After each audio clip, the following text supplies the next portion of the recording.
კორუფციას ებრძვიან, ოღონდ თვითონ მონაწილეები არიან, იცავენ რა. ანუ ეგეთი ვარიანტია. მოდი ჯერ სუფთა ფაქტოლოგიურად მოვუყვეთ რა მოხდა მაყურებელს, ხო? ესე იგი, ჩხრეკა ჩატარდა ღარიბაშვილის და ლილუაშვილის და მასთან დაკავშირებული ხალხის სახლებში, მოიღეს 7 მილიონი დოლარი. მაგის შემდეგ უკვე ფიქრობდნენ რა უნდა რა მუხლი უნდა მიესადაგებინათ ღარიბაშვილისთვის და საბოლოოდ დაასკვნეს ესეთი რაღაცა, რომ მოკლედ არა ესე ვთქვათ ფულის გათეთრებაში, რაღაც ფული რომელიც მიიღო რაღაც არაკანონიერად თანამდებობაზე ყოფნის დროს, აი ეს ფული კი არა, მაგალითად მამამის რაღაც ოფიციალური ბიზნესი აქვს, ანუ არა აქვს ჩაწერილი დეკლარაციაში, რომ აი ეს თანხა მაგას ქონდა, საიდან აქვს ეგ თანხა არ არის ცნობილი, მაგიტომაც აღიარა ეგ ღარიბაშვილმა, ვიღაცები მაგას ქართული ოცნების გამправლებები მაგას აქტიურად პროპაგანდირებდნენ, რომ აი ეგ რაღაცა წესიერი ბიზნესიც აქვს ნაშოვნი და მანდ არაფერი კანონდარღვევა არ არის, რეალურად ეგ კანონდარღვევაა და აი გაირკვა, რომ მთავარი პირი მთელი წლების მანძილზე ვინც იყო ორჯერ იყო პრემიერ-მინისტრი, იყო კორუფციაში ჩაფლული, რეალურად ეგ კორუფცია, სხვა რამეს არ ქვია კორუფცია. პირი არა, ანუ პირები რეალურად კი, არა, ეს რატო ახსენებ? იმიტომ რომ ეს იყო პრემიერ-მინისტრი, ანუ უმაღლესი თანამდებობის პირი. მაგაზე მაღლა იდეაში დეიურედ სხვა პირი არ არის. არ იყო ხელისუფლებაში და იგი იღებდა არაკანონიერ ფულს. ეგ ერთი.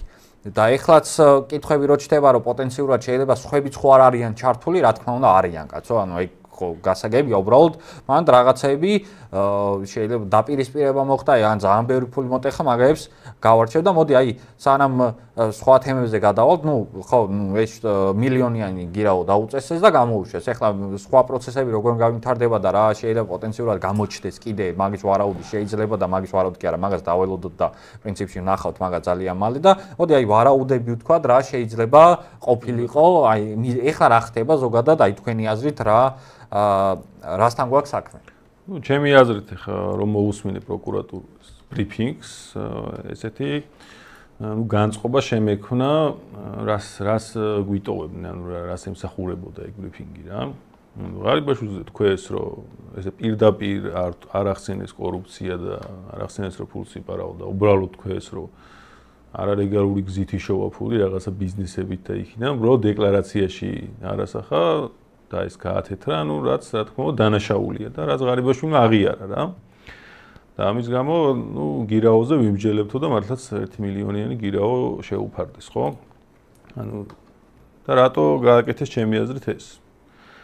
თავი მიზეზი არის, რომ ღარიბაშვილს ამით მიცეს საშუალება, რომ ის თანხები, რაც მას აღებული აქვს და ეგ არ არის რაღაც რაც ამოუღეს, ხო? 7 მილიონი.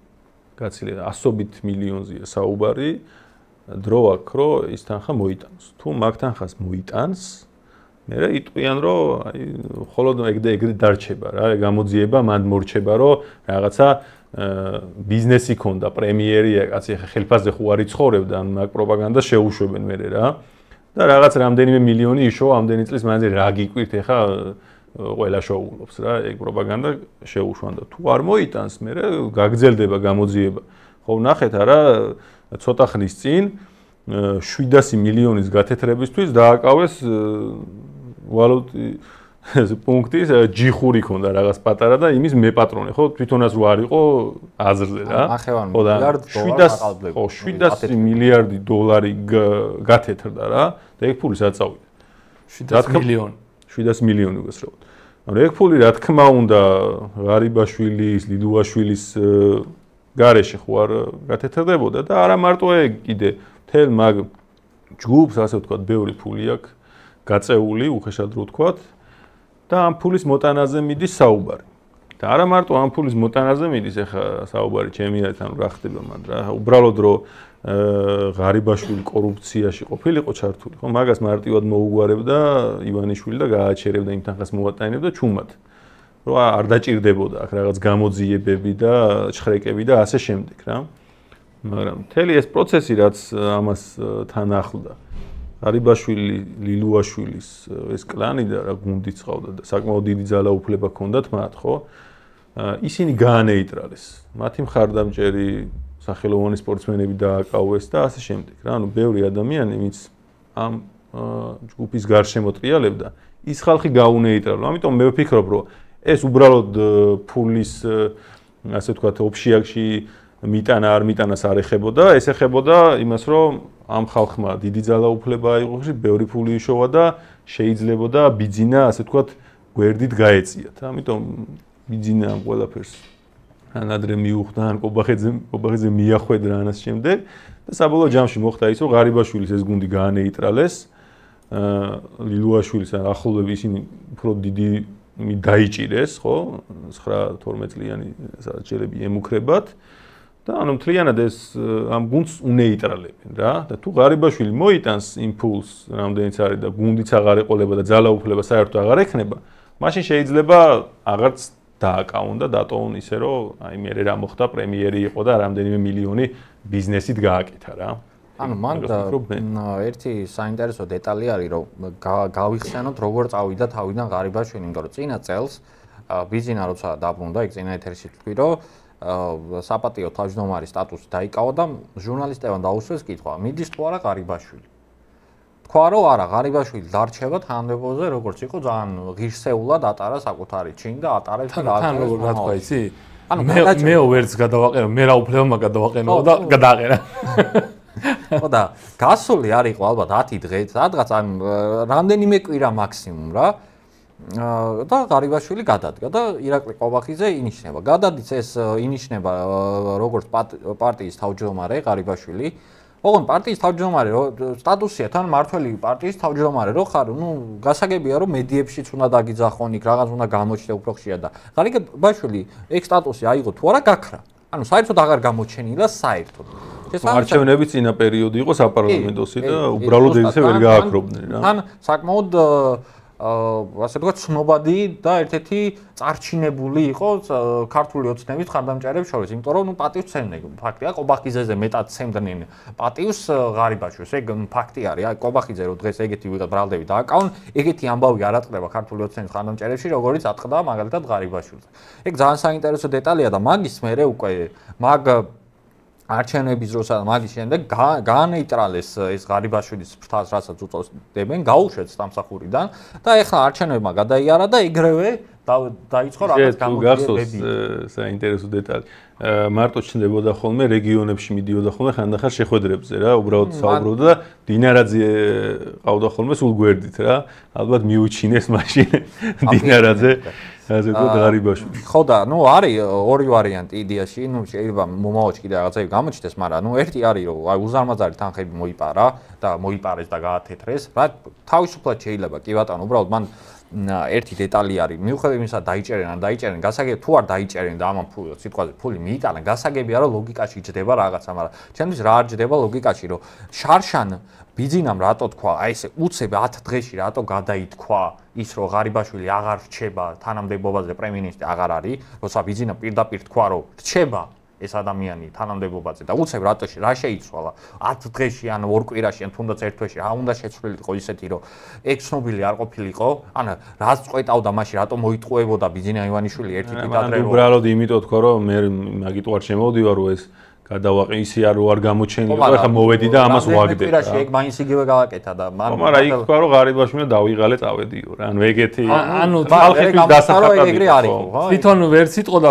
გადავაყენებო მაგას ფიზიკურად გადავაყენებ არა, რჩება თუ არ რჩებაო და ღარიბაშვილი და არ რჩებაო ვერ სიტყვა რო ეთქვა რომ არ რჩებაო შენ ვინახა რა პრემიერია და შენ როგორ არ ეგ ასაგებია კაცო ეგ ჟურნალისტებიც იმიტომ დაუშვა რომ იცოდა რომ შეიძლება ბიძინას გადაყენებდა ეგ ყველა მიცი საქართველოში მაგის ის არ იქნება ნუ ჩემთვის არ ჯდება ეგ ლოგიკაში, მაგაზე კი ბატონო შეიძლება დავა და მაგის მერე ნუ ხდება ეს მთელი ეს რიგი პროცესი და მეორე ის არის, რასაც მაქამდე ვამბობდით და ეს არის რომ ეს კონკრეტულმა პირებმა აიღეს საკმაოდ დიდი ძალაუფლება, ერთი ფული აიღეს და მეორე რაღაცას აპირებდნენ, გინდა გადატრიალებაც, გინდა რაღაც ალკე ძალაუფლების კონსოლიდაციას და შემდეგ უკვე ბიძინას გადაგდებას, მაგის ვარაუდიც რა თქმა უნდა შეიძლება და აი ამ ორ ვარიანტ შორის არის ასე ვთქვათ დავა, რომელი იქნება მართებული. ნახე, მე რა საიდან გამიჩნდა ეჭვი ნუ თავიდანვე მქონდა, მაგრამ აი საფუძველიანი ეჭვი უკვე რაც რო აქ რა ისი არ არის, რასაც ხატავენ. ანუ რასაც გვიყვებიან რომ ეგრე არ ხდება.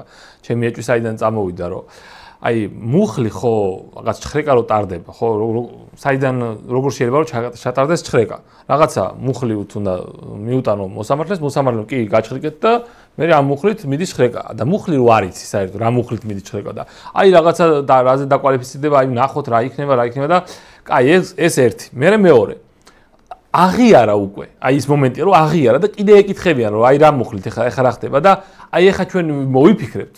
და გაგიგეთ. ჩვენ რას მოვიფიქრე, აქამდე ხომ მოვიფიქრე უნდა გქონდეს. მე მეორე. ანუ ის მაინც ხო უნდა შეგეძლოს რომ თქვა აი თუ აღიარა აი ამას ვიზავ, ანუ შენში აი რაღაცა გარიგებას რო ქონდეს ადგილზე რაღაცა იმ ასე თქვა ცუ თამაშს თამაშობ, მაგრამ ის მაინც ხო უნდა შეგეძლოს რომ მოდი თუ აღიარებს ეს მიუთითო, თუ არ აღიარებს ეს ვქნათ, ანუ ეგეც წინასწარ რო გათვალო რომ ხო არის ორი ვარიანტი, ან აღიარებს ან არ აღიარებს, ხო? ხო და თუ აღიარა, მოდი ამას მიუსადაგებ, თუ არ აღიარებს, ასე შემდეგ, ხო? ანუ წინასწარ ხო უნდა გათვალო, ხო? რა შემთხვევაში როგორ იქცევი და ეგეც არ ქონდა გათვლილი და აი ეხლა აღიარა და აი ეხლა აი ნახოთ კი მოვიფიქრეთ და რას ფიქრობდნენ ჩემთვის ჩემი გადმოსახედიდან რას ფიქრობდნენ რომ ითანამშრომლებდა თუ არა ღარიბაშვილი წამოვიდოდა თუ არა დათმობებზე თუ გაჯიუტდებოდა ჩემი ერთ ეხლა აღმოჩნდა რომ და ღარიბაშვილი ჩემი აზრით ეგრე აღმოჩნდება რომ საბოლოოდ ითანამშრომლებს და სხვა გზა არ აქვს უბრალოდ ღარიბაშვილს რომ თანამშრომლობს როგორ თანამშრომლობს მარტო გამოძიებასთან კი არა რეალურად ამათთან რა რომ ანუ დაყრის ფარხმას რა ასე თქვა და მიუტანს რაც მისატანია და ასე შემდეგ რა ანუ გავლენებზეც უარს იტყვის და მაგის შემდეგ მხოლოდ მაგის შემდეგ უკვე გაფორმდება ზურაში რას თქვი რომ აი რა მოხდა ხა ბიზნესი ვის არ ქონია ხა ბიზნესი ხო რა უჭირს ხა თლად ეგ ხო ისეთ დანაშაული არ არის ხა პრემიერია და ბიზნეს მამამის ქონდა რაღაც და ესეთ ლაპარაკები წავა მის ოსნების გამპრობლები ლაპარაკებენ რომ აი რა მოხდა მე ან მეორე ვარიანტია რომ ღარიბაშვილი გაჯიუტდეს რაც მე ნაკლებად მგონია და მე უკვე წავა ის ლაპარაკი რომ ეს არის მუღალატე ყველაზე ჯერ ხო თავს იკავებენ ანუ ამაზე ეგრე მუღალატი არ აცხადებენ ანუ თვითონ მიტყვაზე პრემიერი და ასე შემდეგ ეს დინარაზე არ აცხადებენ ეგრე რომ მოღალატე იყო ეს რა უბედურება გახარიას გახარია არ უტევენ გახარია უბრალოდ წავიდა და ამან მილიონი მომტეხა ანუ გახარიასნაირად ეხა არ უტევენ და ჩემი ესთან თუ ეს გაჯიუტდა ღარიბაშვილი მე უკვე წავა პროპაგანდა იქითკენ ამას ამოქოქავე რომ ამაზე მოღალატე რა ისა რა ქვია გახარია ეს ყოფილა მთავარი მოღალატე რა გაგვიკეთა რა და რა ქვეყანას დაშალა რო აფინანსებდნენ ანუ კოზირი უჭირავთ ხელში რომ ჯერ არ უთქვიოთ ვინ აფინანსებდა და ხო მაგასაც დაუდებენ რომ ეს აფინანსე ეს იყო და ასე შემდეგ მაგრამ ეს ელოდებიან რას ანუ ღარიბაშვილი ითანამშრომლობს თუ არ ითანამშრომლობს და ჩემი ეს როგორც იკვეთება ღარიბაშვილს თან სხვა გზა არ აქვს ანუ არ ითანამშრომლობს და რა უნდა ქნას დავარო ითანამშრომლებს და შეფუთავენ ამას ისე რომ ნუ რა უჭირს ეხა რა ერთი ორი ბიზნესი ის არ ქონია ხელისუფლებაში კი არა ასე რომ არა უკანონო ბიზნესი ერთია მაგრამ უკანონო ხო მაგრამ ნახე ერთი რომ მოღალატე სტატუსი გაქვს აი რომ აი შე რა გაგვიკეთე რა ამ პროპაგანდა რო ეგრე დაიქოქება თორე რა თქმა უნდა კორუფცია ღალატია და ხალხს ფულს პარავდა და ეგ რაც არის რაც ეხა დადასტურდა ხო ინფორმაციები ვცელდება რომ ჯარსაც პარავდა მაგრამ ნახე როგორ შეიფუთება ეგ თავარი ხო სინამდვილეში რა მოხდა კი არ არის თავარი არის როგორ ფუთავს ამას ყველაზე მეტი რესურსი ვისაც აქვს მედია რესურსი ის ხო მაგრამ ნუ ჯერ არ არის ეგ დადასტურებული ბოლომდე შესაბამისად ხო და რომც ეგრე იყოს ნახე თავარი ეგ არ არის რა მოხდა თავარია როგორ შეფუთავს ამას ყველაზე მსხვილი მედია რესურსი და ყველა მსხვილი ფაქტია ნუ ვის აქვს ოცნებას ხო ხო და მგონია მე რა ნახოთ მივესალმები ჩვენს მაყურებელს პირველ რიგში მე ეს კონკრეტული საკითხი მინდა ცოტა უფრო შორიდან დავიწყო და საზოგადოებისთვის ახსნადი და გასაგები რო იყოს ის რაც ღარიბაშვილთან მიმართებაში დღესდღეობით ხდება სინამდვილეში ეს არის ის რეალობა, რა რეალობაშიც ჩვენ ქვეყანას 10 წლების მანძილზე უწევს ცხოვრება. ის რომ პრემიერ-მინისტრი, ქვეყნის პირველი პირი და უშიშროების ხელმძღვანელი, ხო, სუსის ხელმძღვანელი უკვე დადასტურებულად დიდი რაოდენობით ფინანსების ან კორუფციული გზით დაუფლების ფაქტზე მიმდინარეობს გამოძიება და აღიარებითი ჩვენებებიც გვაქვს. ეს ნიშნავს რას, რომ დანარჩენი ყველაფერი, საუბრები რაღაც ეროვნულ მისწრაფებებზე, ამოცანებზე, რაღაც თითქოს ხალხის მზრუნველობაზე, ეს ყველაფერი ყოველთვის იყო სინამდვილეში ფარსი. რეალობა ქართულ პოლიტიკაში რაც ხდება და მით უმეტეს სახელმწიფო დონეზე, არის ის, რასაც ეხლა ჩვენი ასე თქვა საზოგადოება თვალსადევნებს ღარიბაშვილთან მიმართებაში.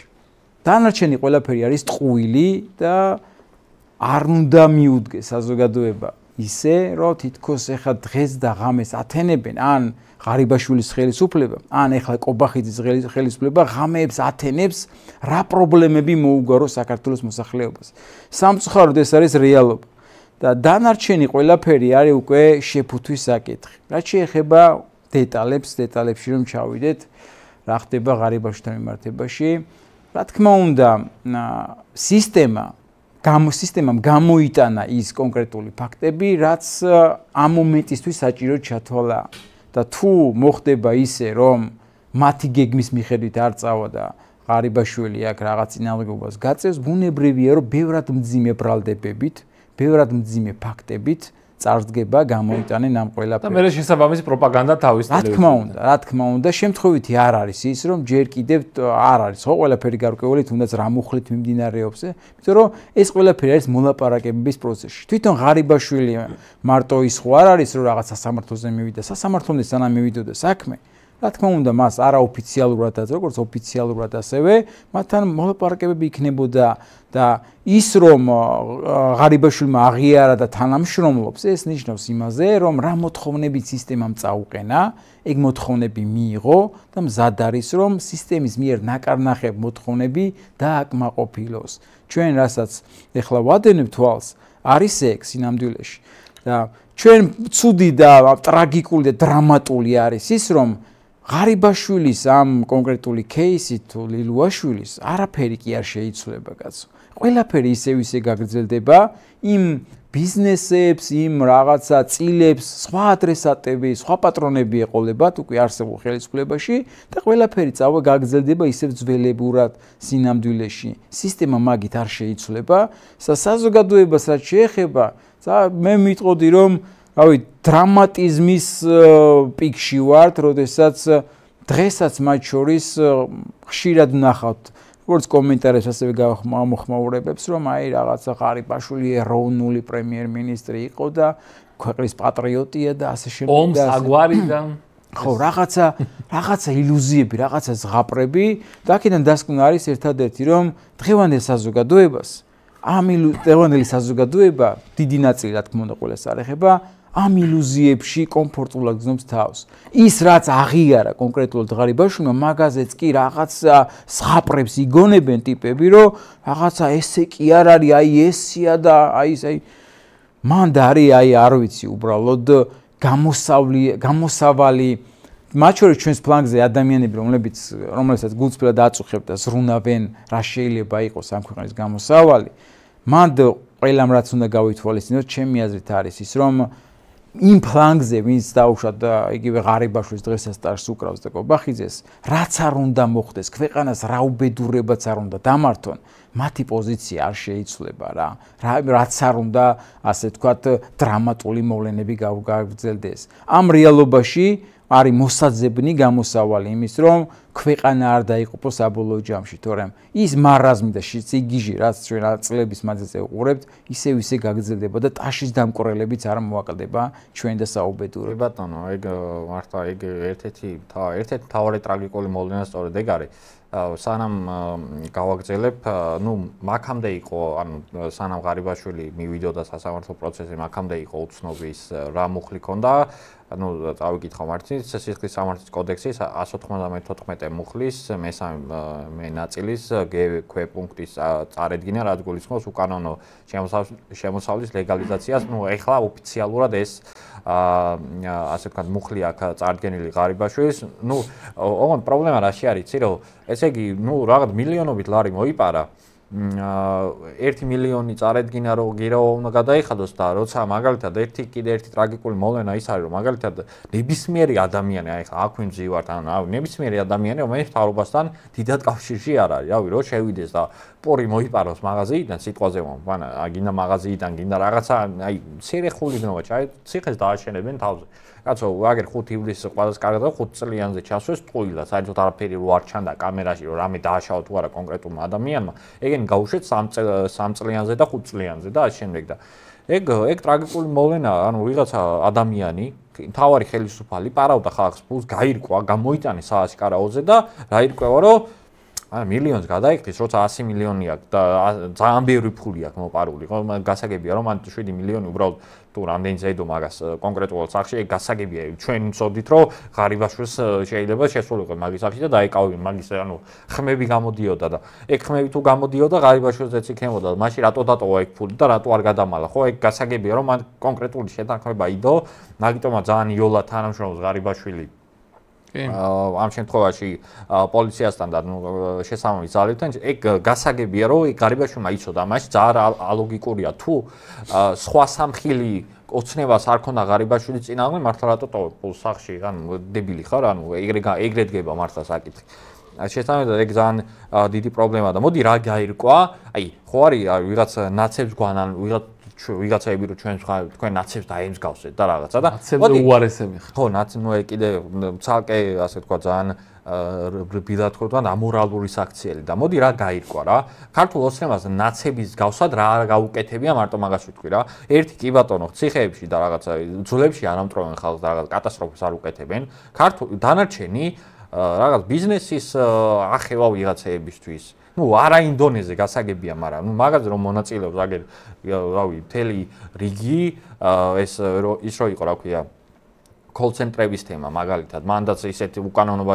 ხდებოდა იგივე ხდებოდა ნაცების დროს შეიძლება ოდნავ ნაკლები დოზი და ოდნავ ისე არა რომ ვიღაცები ძვლებში დაამტვრევენ გასაგებია მეორე ის რომ რავი კორუფცია იყო აი კორუფცია კატასტროფული ეგ გაირკვა და ღარიბაშვილი მთავარი თანამდებობის პირი ჩართული იყო ნაცების დროსაც იყო ეგა და არ ვიცი ბოლომდე რაღაც ავტორიტარული რაღაც უცნაური რეჟიმი რომელსაც მარტო ბიძინა მართავს ანუ ნუ დიქტატურაც არ ქვია მაგას ფეოდალიზმი ანუ ნეოფეოდალიზმი ან კიდე რაღაც შეიძლება მოიფიქროს ახალები გაერთიანო და რაღაცა გამოვა საქართველოს ფონზე ანუ ერთადერთი რითიც განსხვავდება ეხლა ქართული ოცნება ნაცებისგან ის არის რომ ხალხს ძვლებში არ ამტრევს და რაღაც აუოტყოფურ იდიოტიზმზე არ წავიდა რომ ომი არ დაიწყო. ანუ ერთადერთი მაგით განსხვავდება ეხლა ეგ შედეგი მივიღეთ.